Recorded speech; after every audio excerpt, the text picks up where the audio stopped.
I'm going to like get my hands dirty to build this out. That's how I built the original growth driven design stuff. Yeah. And over the last 2 or 3 years, I've been developing my skills in the other side of it, which is actually finding out the root problem and starting there, and then painting a picture of what the vision of the world would look like if that problem was solved, and then getting other people in the organization, other teams, other departments that are all across the org pulled together, the right people to solve that problem, pull them together and motivate them to prioritize it and take action on it.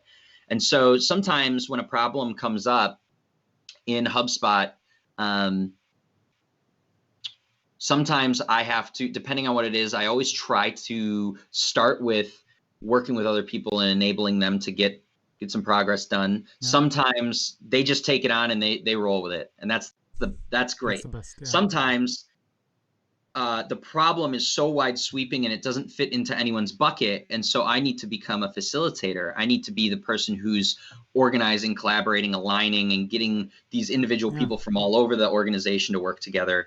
And then we work to solve it. And sometimes there are scenarios where it's me rolling up my sleeves, putting, no one else is helping in terms of direct hands-on work. They're of course helping with consulting and informing, and I can do research, but every project's a little different. It depends on the stage of the company, the stage of where the teams are at. It depends on the magnitude of the problem.